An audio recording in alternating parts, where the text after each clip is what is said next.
Good afternoon, everybody. Welcome to Civics second year class.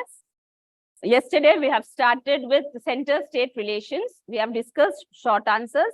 We have discussed, union-state relations, legislative relations, administrative relations, financial relations. Then we also discussed two commissions, that is Sarkaria Commission and Punshi Commission. Out of these 5 questions, 2 questions are sure. Okay. So now let us discuss very short answers from this chapter. Okay. The first one is, what are the 2 elements that determine union-state relations? What are the 2 elements that determine union-state legislative relations, lawmaking? See, when we are saying legislative, it is something related to lawmaking.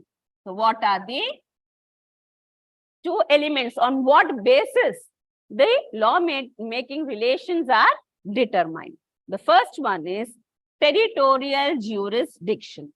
That is, jurisdiction means limits, territorial limits. So if you remember yesterday when we discussed about union list, I told you the laws which are made by the parliament, that is union legislature, are applicable throughout the country. So the laws made by the parliament, they are applicable throughout the country. And the laws made by the state government for the subjects of state list, those laws are applicable to that particular state only. So that is, the laws made by the state assembly or state legislature is applicable in that particular state only. So here we are determining the legislative relations on the basis of territory, on the basis of territory or boundaries, we can say. Okay. Then coming to the subject-wise jurisdiction. Okay. So here we discuss about the administrative subjects. What which government will make law on which subject? So for that, we have divided all the subjects into 3 lists: union list, state list, and concurrent list. Okay, for administrative purpose, we have divided the administrative items or subjects into 3 lists. That is union list, state list, and concurrent list. This is what we have discussed yesterday in SAQ, legislative relations. Okay, union list, state list, and concurrent list.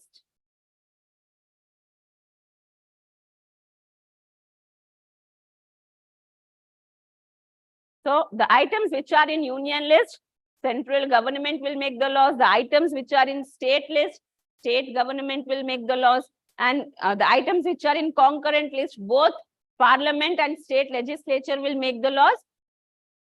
If they are making law on the same subject at the same time, then the laws made by the parliament will be applicable. Then the second question is, how the legislative relations are determined or divided. So this is what we have discussed before also. We have determined it in the 3 lists: union list, state list, concurrent list. In union list, you have got 99 subjects. In state list, you have got 61 subjects. And in concurrent list, you have got 52 subjects. See, this is a simple answer. Okay. So if you are learning legislative relations, you will be able to answer these 2 VSAQs. Then write a note on union list. Okay. Again, when you are learning legislative relations from their union list, you can write here. That is, Parliament will make the laws on the subjects which are included in the union list. Now, what matters are included in the union list? The matters of national importance are included in the union list. There are 99 subjects like defense, railway, banking, insurance, external affairs, etc. Okay. And the laws made by the parliament, they are applicable throughout the country. They are applicable throughout the country. Okay. Union list, you will get a question for 2 marks. write a note on union list. Now, coming to the most important question, most repeated question, that is Niti Aayog. So what is Niti Aayog? The full form of Niti Aayog is National Institution for Transforming India Aayog. Aayog means department. Okay. So this came into force on 1st January 2015. Why this Niti Aayog was formed? It was formed to improve center-state relations. Earlier, we had Planning Commission. Now, that Planning Commission is abolished. Now, we have this Niti Aayog. Okay.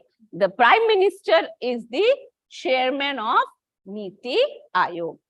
Okay. So, what are the objectives of Niti Aayog? To eliminate poverty, to reduce inequalities, and to promote cooperative federation. That means all the states should cooperate with each other for the development of nation. So, who are the members of this organization? Okay, it consists, Prime Minister is the chairman, but it consists of chief ministers of all the states. Okay, and lieutenant governors of the union territories are the members of Niti Aayog. Okay, so what is Niti Aayog? It is the National Institution for Transforming India Aayog. It was formed, or it came into force on 1st January 2015. What was the aim? To improve the relations of center and state. Okay, who is the chairman? Prime Minister is the chairman. What are the main objectives? Eliminate the poverty, reduce inequalities between the states, and promote cooperative federation. Who are the members of Niti Aayog? Niti Aayog, it consists of chief ministers of all the states and lieutenant governors of union territories. Okay, it's a very simple answer. If you are writing this 5 points like this, students, please try to write your answers in points. Okay, instead of writing in a paragraph, try to split your answer into points. It will be easy for you to learn and to write in the exam. Okay. Next is concurrent list. Okay, what is concurrent list? Okay, concurrent list is the third type of list, okay, which gives the powers for making laws. Okay, now here both central government and state government, that is parliament and the state legislature, they have power to make the laws on the subjects which are in concurrent list. It includes subjects like education, marriage, divorce. Okay, at present there are 52 subjects in this list.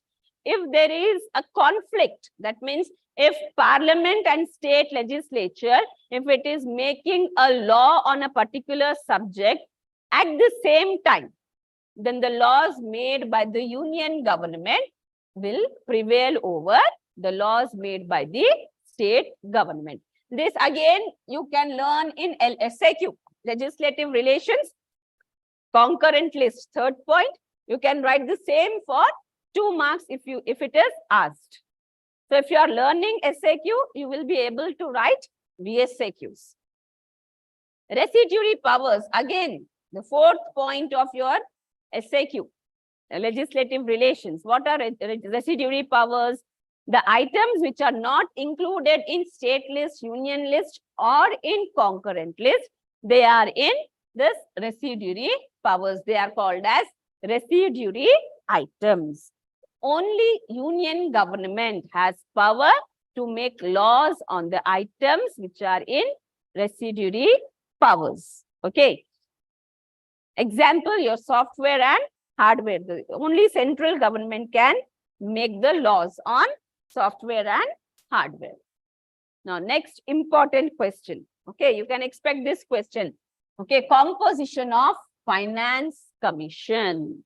Okay. Composition of Finance Commission. Finance Commission, it consists of 5 members. Okay. In total, it consists of 5 members. That is chairman and 4 other members. Chairman and 4 other members. And all these 5 members, chairman and 4 members, they are appointed by the President of India.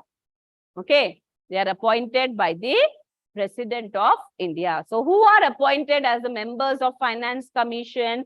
The persons having perfect knowledge of law or finance or administration or economics. Okay, the persons who are having perfect knowledge in law, finance, administration, and economics are appointed as its members. Okay.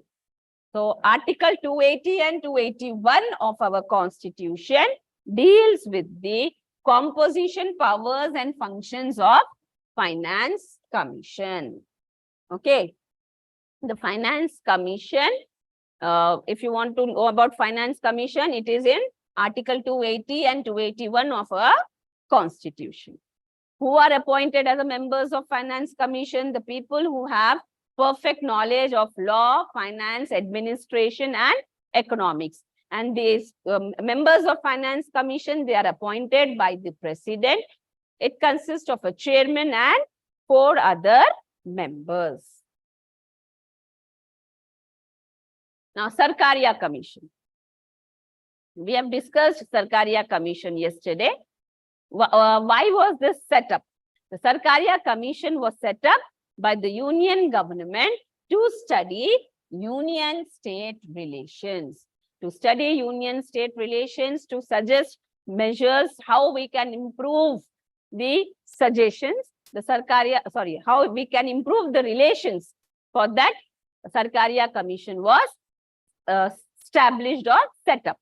It was set up in 1983. It was headed by Justice Ranjit Singh Sarkaria. See, if you are writing introduction of Sarkaria Commission, if you are learning Sarkaria Commission and writing the introduction of Sarkaria Commission for 2 marks, that is enough.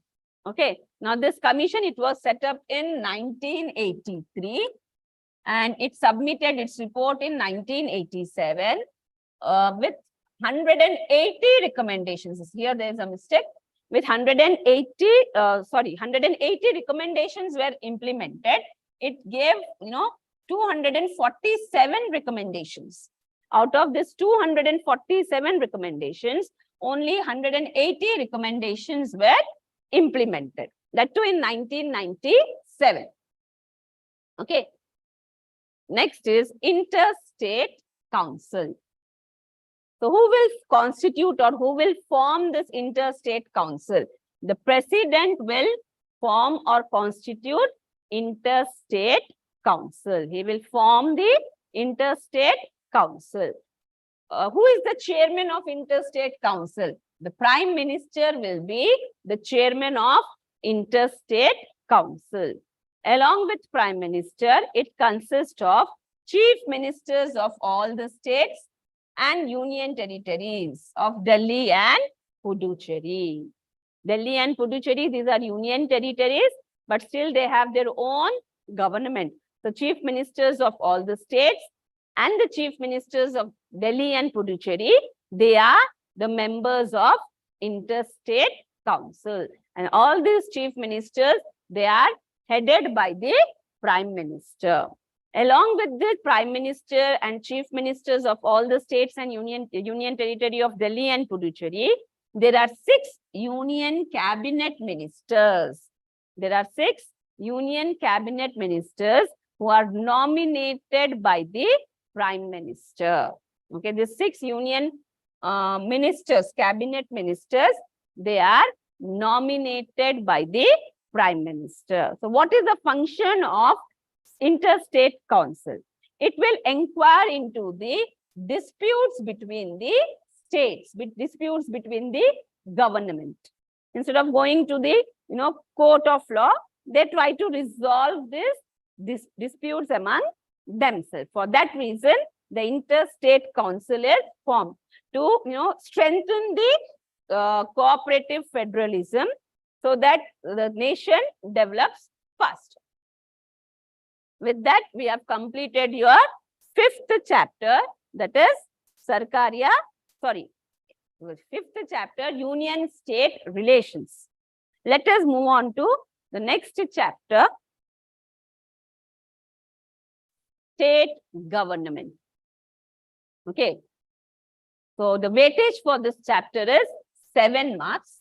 You will get 1 SAQ and 1 VSAQ from this chapter. So, see, you will get either a question from above 2 functions of governor or chief minister, or you can expect 1 question from out of this 2. Okay, state legislative council or high court. Functions of state governor, functions of chief minister, structure of legislative council, and functions of high court. These are the important questions, but mostly you will get a question from the first 2, that is governor and chief minister. So to be on safe side, we will learn other 2 questions also. Now coming to very short answers, these are some of the repeated questions. Okay, state executive, composition of state council of ministers, discretionary powers of governor. This question, discretionary powers of governor, you can learn in functions of governor. Then appointment of chief minister, how chief minister is appointed, legislative assembly, legislative council, then the speaker of the assembly, and composition of high court. Again, see, when you are learning about chief minister, you can answer this question. 1, 2, okay, and 3. If you are learning governor answer, you can answer this question. When you are learning about high court, you will be able to answer this question. When you are learning the structure of legislative council, you will be able to answer this question. So separately, you have to learn only 2 questions. This is very simple chapter. Okay. Civics as such is a very simple subject. Okay. So let us start with the short answers. The first question is powers and function of the state governor. Powers and functions of the state governor. So governor, he is the constitutional head of the state. He is the nominal executive. Governor is never elected. Governor is appointed. Governor is appointed by the President of India. Governor is appointed by the President of India. Please, students, please remember this. Governor, he is not elected. He is appointed by the President. Okay, so let us see the powers and functions. The first one is legislative powers. Always remember, whenever you are seeing this word legislative, it is something related to lawmaking. Remember this always. When there is a word called legislative, it is something related to lawmaking. So, what is the role of governor in lawmaking? That you will study in this point. Role of governor in lawmaking. See, governor, he is the part of state legislature. Now, state legislature, it can be unicameral or bicameral. Unicameral means it will have only one house, that is assembly.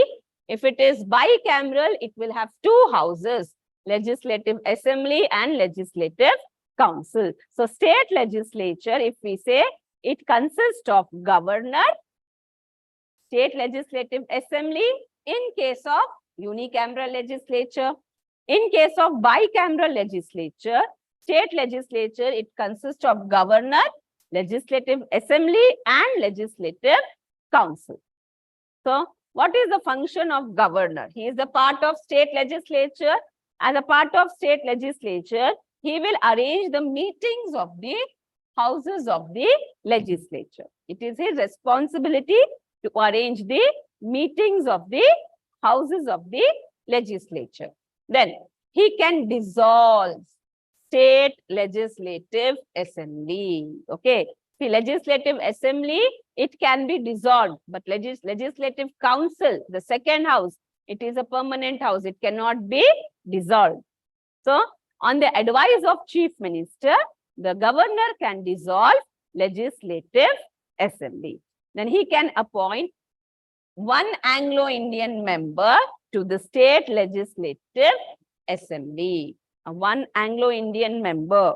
That is he is representing the foreigners who got settled in India. He can be appointed by the governor, that is nominated. Okay. Then he also nominates 1/6 members of the legislative council. If the state legislature is bicameral, that is, it has both the houses, legislative assembly and legislative council, then 1/6 members of the legislative council are appointed, or you can say nominated, by the governor. And a bill will become a law or act. A bill becomes a law or act only after the approval of the governor. The governor has to approve the bills passed by the legislature, then only it will become a law. Okay, so these are the law, this is the role of governor in lawmaking. Next is executive powers. Under executive powers, what does the governor do? Here, the governor, he appoints the executives. Governor, he appoints the executives. So the leader of majority party in the assembly is appointed as the chief minister by the governor. Appointing means what? He is administering the oath of office to the chief minister.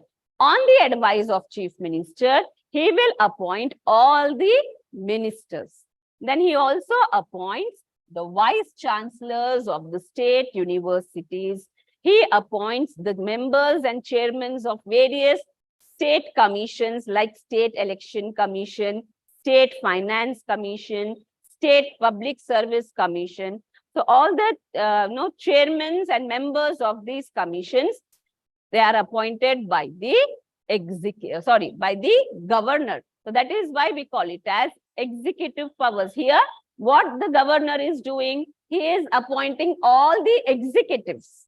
He is appointing all the executives. That is why we call it as executive powers. Remember, legislative powers, it is the role of governor in lawmaking. Executive powers, he makes appointments of all the executives. So who are the executives? Chief minister and his ministers, vice chancellors of the universities, members and chairmen of various commissions, State Public Service Commission, State Election Commission, State Finance Commission. Okay, members and chairmen of all the commissions are appointed by the governor. So under executive power, governor, he makes all the appointments. Then coming to the financial powers of the governor. Now coming to financial powers, see, government, it prepares budget every year. So before introducing the budget in the assembly, the government has to take permission from the governor, the chief minister and his ministers, that is the finance minister. They have to take permission from the governor to present or introduce budget in the state legislature. Okay, am I clear with this? So he will give permission to the government to introduce money bills or annual budget in the state legislature. He also maintains or operates contingency fund. Now, what is this contingency fund? Contingency fund for the state. See here, we pay taxes to the government.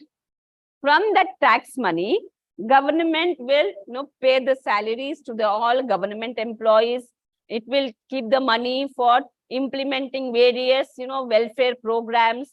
Okay, after that, it will keep some money to meet unexpected expenditure.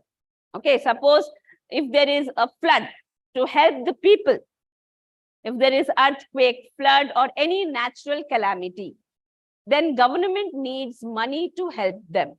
So that money is kept as contingency fund to meet the unexpected expenditures due to natural calamities. So only the contingency funds of the state government is operated by the governor. So if you are able to understand a governor, you will be able to understand, powers and functions of president. They are similar. Okay, next is judicial powers.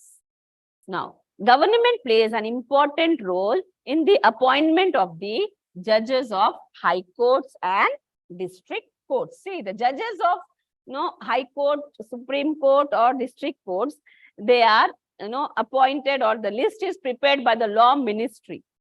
Okay, so a governor is consulted while preparing that list. So he does not appoint them. He is being consulted. The appointment is done by the president. Okay, president will appoint the judges of Supreme Court and High Court, but governor is consulted. Okay, then he has power to reduce or cancel the punishments given to a criminal. Okay, see, if a criminal appeals to the governor, then he has the power to reduce the punishment, or he can cancel the punishment. That is the judiciary power or judicial power of the government. Next is discretionary powers. Please, this is important for 2 marks again. Discretionary powers will be asked. See, we know that governor is the nominal executive. He performs all his functions on the advice of chief minister and his ministers. But there are certain functions which he exercises without any help or without any advice. He takes his own decision. That is his discretionary powers. He need not take anybody's advice. He performs or he exercises these powers without the advice of the chief minister. So what are the discretionary powers? The first one is appointment of the chief minister. So while appointing the chief minister, he need not take advice of anybody.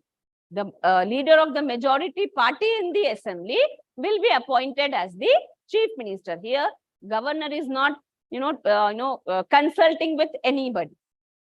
Okay, he knows the leader of the majority party will be appointed as the chief minister.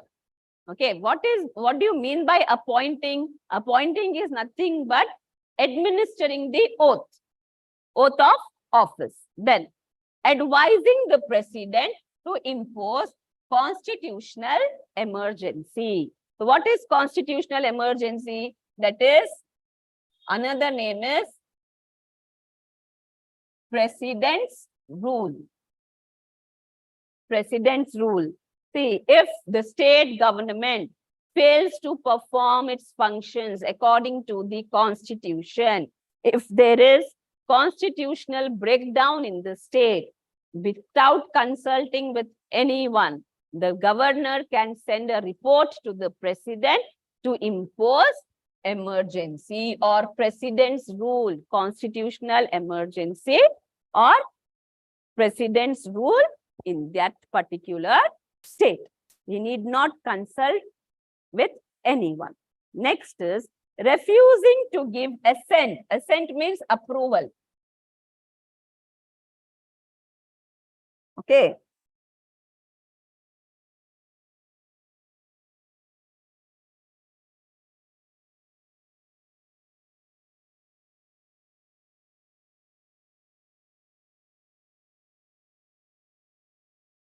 Okay, assent means approval.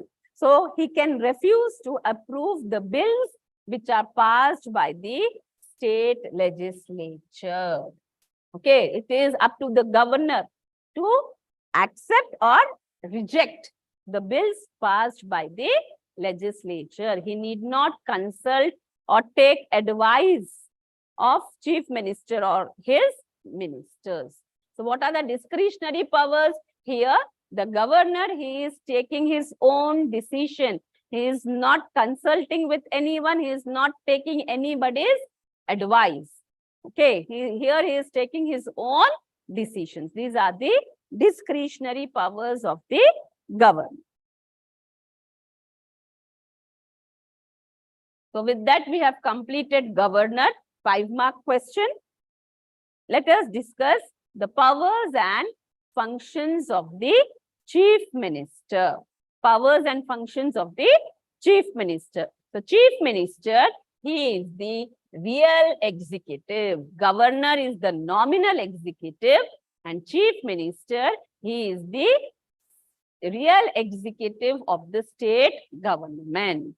So what are his functions?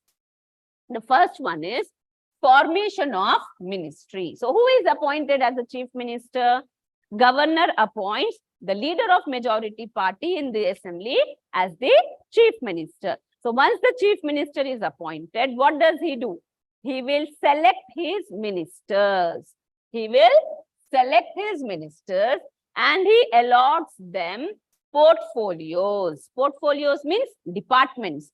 Who will handle which department? That is determined by the chief minister. Who will be the finance minister? Who will be the education minister? Who will be the home minister? That departments are allotted to the ministers by the chief minister. Chief minister will determine, then the governor will appoint them. Appointing is, again I repeat, it is just administering the oath of office. We say, in Hindi mein bolte shapat dilana.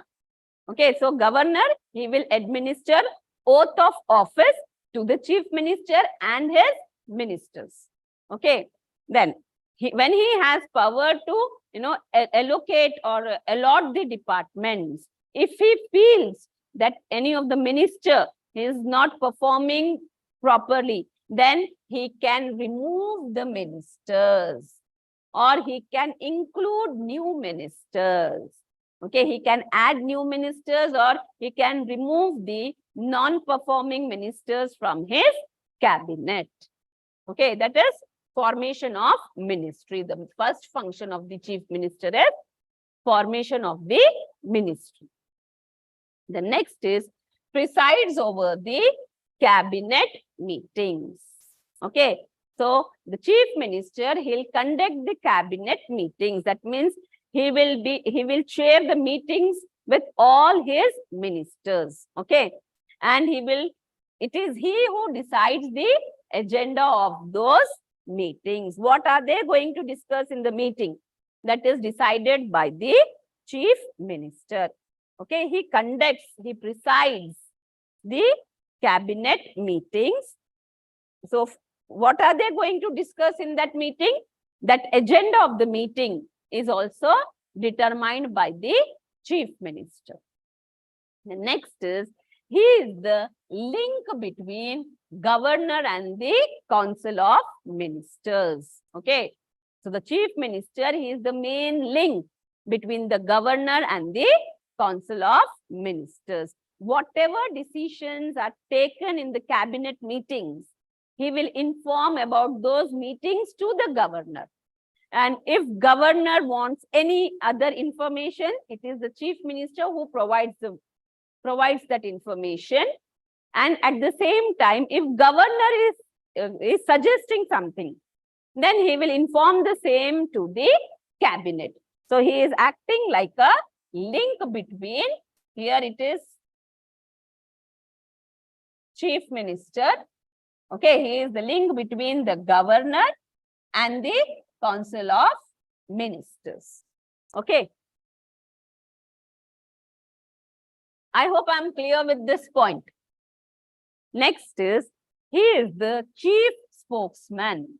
Okay, whatever decisions are taken in the assembly or the cabinet meetings and whatever announcements are made by the government, okay, it is done by the chief minister. All the important announcements inside the legislature, inside the assembly or outside the legislature is done by the chief minister.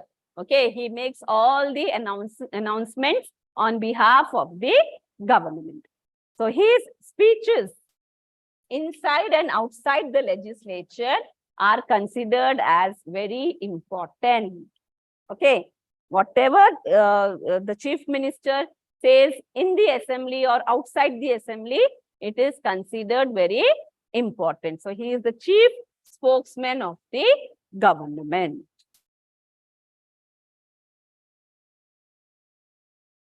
Next, he is the leader of legislative assembly. Okay, he is the leader of legislative assembly. So whatever decisions are taken in the cabinet meetings, the chief minister, he will inform or he will, let the assembly know about those decisions. Okay. And he takes the help of the legislature, the members of assembly, in implementing the policies of the government. In implementing the policies of the government, he needs the support of the legislature. So he is the leader of the legislative assembly. We can say like this also, as his party has secured majority in the assembly, so he is the leader of the assembly. Now he is the leader of the people. Chief minister is the most important leader in the state. He is the face of the state. He represents the state. So what is the role of chief minister? To understand the problems of the people and to take steps to solve them. For that, he will visit people. He'll try to understand their problems. He'll come up with the solutions for those problems. That is why we say he is the leader of the people. Then he is the chief advisor to the governor. Okay, chief minister, he is the chief advisor to the governor. We know that governor is the nominal executive of the state. So whatever decisions are taken by the governor, it is on the advice of the chief minister. And he plays an important role in maintaining union-state relations. So chief minister, just now I told you, he is the face of the state. He is the representative of the state. So he plays a very important role in maintaining union-state relations. I hope I am clear with the powers and functions of the chief minister. Now, another simple question, important question, that is structure of state legislative council. State legislative council, it is the second house or the upper house of the state legislature. Okay. Like in parliament, we have Rajya Sabha. In state legislature, the upper house is state legislative council. Only 7 states in India have bicameral legislature. That means we have 2 houses in state legislature. So what are those 7 states? It is Andhra Pradesh, Uttar Pradesh, Bihar, Karnataka, Maharashtra, then Odisha and Telangana. Telangana is one of the 7 states having bicameral legislature. Okay. So if you talk about the membership of the state legislature, it cannot be less than 40 members. The minimum number required is 40. The state legislative council, it will have 40 members minimum, and or it should not be more than 1/3 of the strength of legislative assembly. 1/3 of the strength of legislative assembly, whichever is more. If 40 is more, then that could be the strength of legislative council. If 1/3 of the the total strength of Legislative Assembly is more than 40, then it can be the strength of Legislative Council. But it should not be less than 40. Okay, this is one condition. Minimum, it should be 40. Maximum, it should not be more than 1/3 of the total strength of Legislative Assembly. Whichever is more, that will be the strength of or membership of Legislative Council. And the Parliament has power to create or abolish Legislative Council. So by passing a law, the Parliament can create Legislative Council in the states having unicameral legislature, or it can abolish Legislative Council from the states having bicameral legislature. See, remember this. If a state has only one house, that is Legislative Assembly, then it is called as unicameral legislature. If state has got two houses, that is upper house and lower house, then we call it as bicameral legislature. So let us see how are the members of Legislative Council elected. What is the method? Strength we know. It should not be less than 40 and it should not be more than 1/3 of the strength of Legislative Assembly. So let us see how the members are elected. The election of the members of Legislative Council is like this. The 1/3 members are elected by the local governing bodies like municipalities and municipal corporation. 1/3 members are elected by the local governing bodies. 1/3 members, they are elected by the members of Legislative Assembly, MLAs. The members of Legislative Assembly, they elect 1/3 members. The members of local governing bodies, that is municipalities and municipal corporation, they will elect 1/3 members. Then next is 1/6 members. That is one member out of every 6 members. 1/6 member is nominated or appointed by the governor. 1/6 members are nominated by the governor, and 1/12 members, they are elected by the university graduates residing in that state. Okay, 1/12 members, they are elected by the university graduates residing in that state. And 1/12 members, they are elected by the senior secondary school teachers having experience of at least 3 years. Okay, so this is how the members of Legislative Council are elected. 1/3 by local bodies, 1/3 by members of assembly, 1/6 are nominated by the governor, 1/12 are elected by the graduates, and 1/12 are elected by the secondary school teachers. Okay, secondary school teachers. Okay. Now, once these members are elected, these members will elect a chairman and a deputy chairman among themselves who will conduct the meetings of the Legislative Council. Okay, so among themselves, they will elect one chairman and a deputy chairman. I hope I'm clear with that question. Now, let us move to the powers and functions of the High Court. Again, if you are able to understand the functions of High Court with small changes, you can write powers and functions of the Supreme Court. So, let us know the High Court. What is High Court? It is the highest court of justice at state level. Okay, every state will have its High Court. At present, we have 24 High Courts. That means 4 states, they are sharing High Courts. Okay, there are 24 High Courts in our country.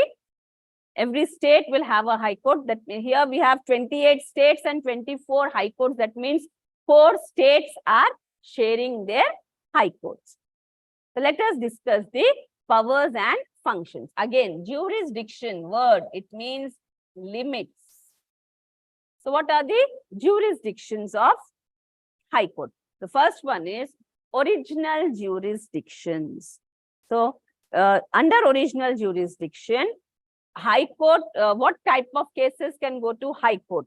Cases related to law and order, marriage, divorce, you can go to High Court. Okay. Then it also protects the fundamental rights of the people by issuing writs. What are writs? Writs are nothing but orders. Writs are nothing but orders.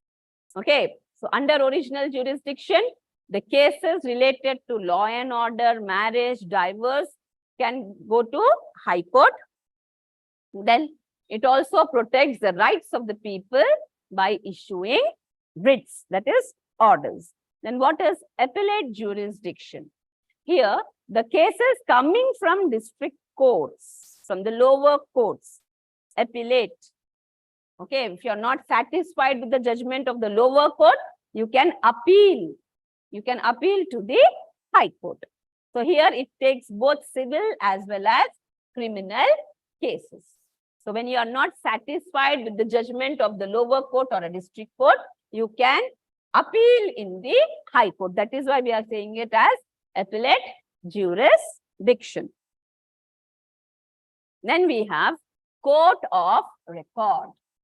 All the decisions and judgments made by the High Court are recorded. Okay, and it can be used as guidelines for the future cases. That is why we call it as court of record. Why are we saying court of record? Because it is recording, it is maintaining records of all the judgments given so that these judgments can be used as guidelines in future cases. Next is judicial review. Now, what is judicial review? In first year you have studied. I'll give you a quick explanation about it. Judicial review is, it is the power of the court to validate the laws made by the legislature. Judicial review, it is the power of the court to validate the laws made by the legislature. The court has power to declare the laws invalid or unconstitutional if they are against the Constitution. Okay.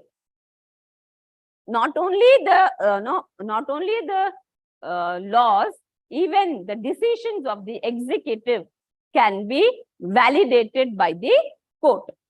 So that is judicial review. So High Court has got power of judicial review, where it can declare the laws made by the state legislature or the actions of the state executive as invalid if it is against the Constitution. If it is against the Constitution. Next is administrative functions. So this High Court, it will make rules and regulations for the administration of the subordinate courts, how the subordinate courts should function. Those rules and regulations are made by the High Court. Then it can transfer cases from one court to another, or it can take it to itself. It can transfer the cases from one court to another, from one session court to another session court, or it can directly take the case to High Court. Then it also appoints the staff to the subordinate courts. The staff, the clerical staff of the subordinate courts are appointed by High Court, and the salaries are also determined by the High Court. So with this, I think we have completed High Court.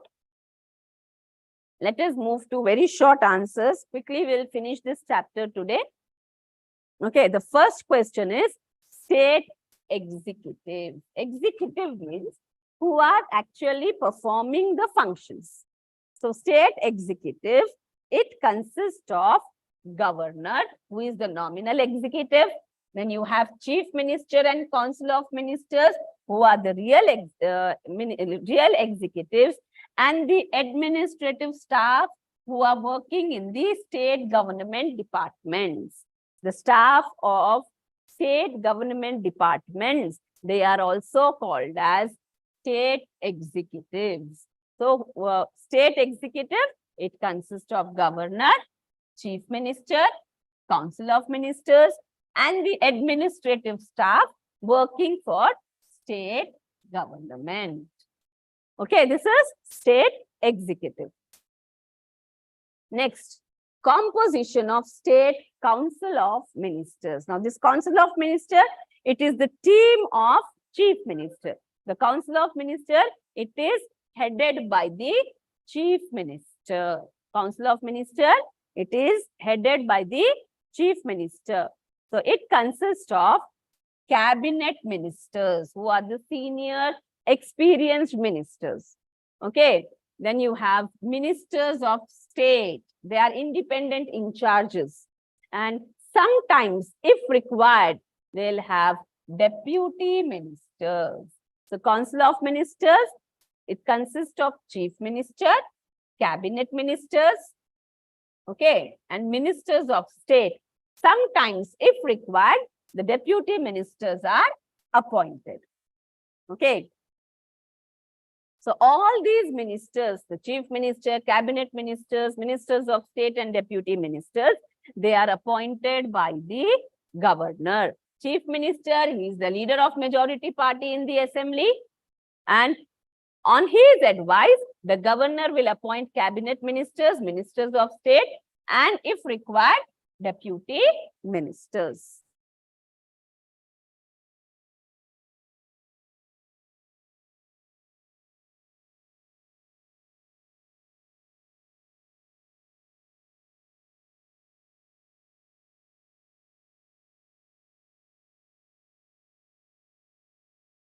Now, discretionary powers, we have discussed this in when we have discussed powers of governor.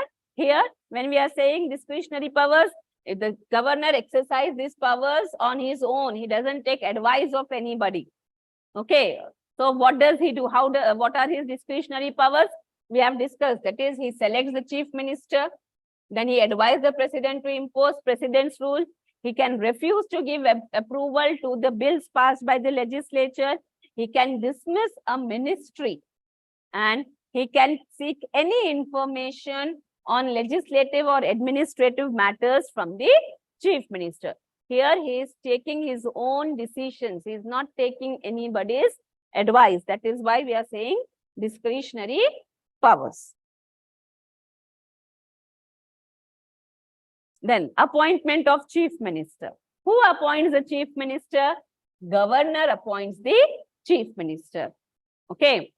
Who is appointed as chief minister? The leader of the majority party in the legislature, in the assembly, is appointed as the chief minister. If no party secures majority, then governor will invite any such member, any such leader who he thinks can secure support of the assembly. In case if no party is, securing majority, the governor will select a leader on whom he has faith, on whom he believes that he can secure the support of the members of the assembly.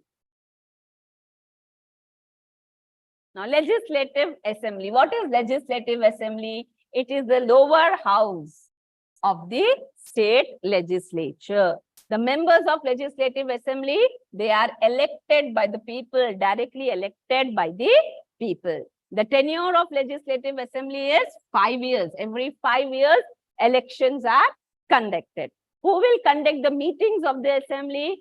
It is presided by the speaker. The speaker of the assembly will preside or conduct the meetings. Now, coming to the strength of the assembly, it varies between 60 to 500. Minimum, it is 60. Maximum, it is 500. It is depending upon the population of that particular state.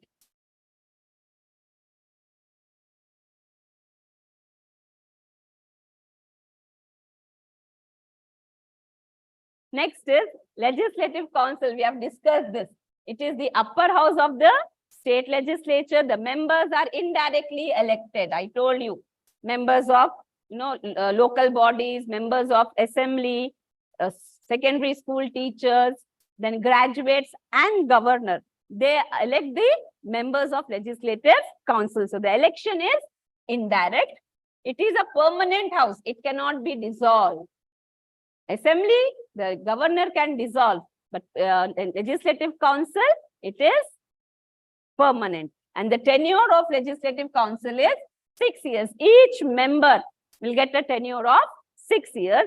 And I told you earlier, there are 7 states in India where we have bicameral legislature. That means we have both the houses in the legislature, Legislative Assembly and Legislative Council.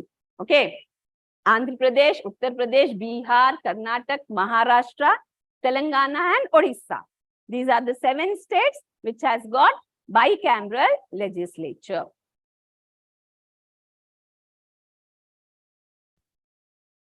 Now, Speaker of the Assembly.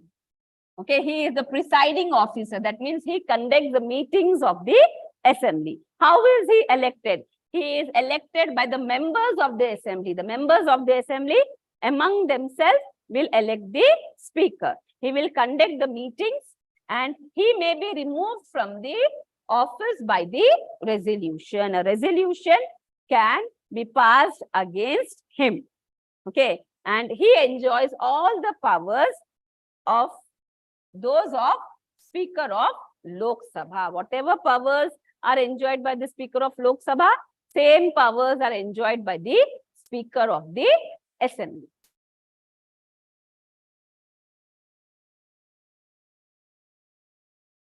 The last question is composition of High Court.